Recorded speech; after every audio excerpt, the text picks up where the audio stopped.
অনুরোধ করছি নোমান ভাইয়ের দীর্ঘদিনের রাজনৈতিক সহযোদ্ধা জাতীয় পার্টি কাজী জাফর আহমেদের অংশের সভাপতি মোস্তফা জামাল হায়দারকে কিছু বলার জন্য অনুরোধ করছি।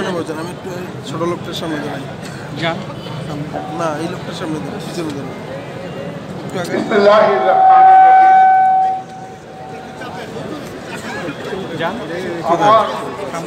এই লোকটার সামনে পিছনে দাঁড়াবো।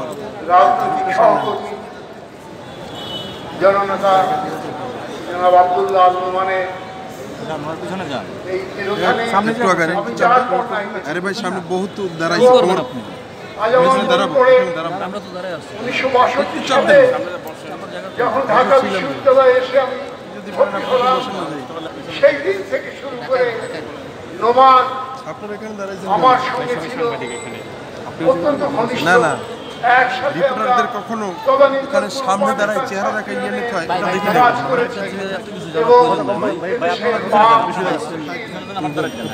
গণতান্ত্রিক আন্দোলনে তার যে অবদান, বিশেষ করে চট্টগ্রাম, নোয়াখালী, ফেনী এই অঞ্চলে তার যে পদচারণা, কোনোদিন আমরা তা বলতে পারবো না। আজকে তার বিরোধানে এদেশের প্রগতিশীল গণতান্ত্রিক আন্দোলনের বড় ক্ষতি হলো। আমি আমার বক্তব্য দীর্ঘায়িত করবো না, শুধু এই কথাটুকু বলে শেষ করতে চাই, নোমান মরেনি।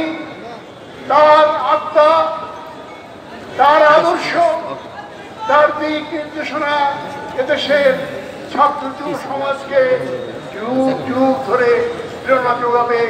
এদেশের শ্রমিক আন্দোলনে অবিস্মরণীয় তার নাম। মহান আল্লাহ তাকে করুন, এই কামনা করে আমার বক্তব্য শেষ। আল্লাহ আমাদের মাঝে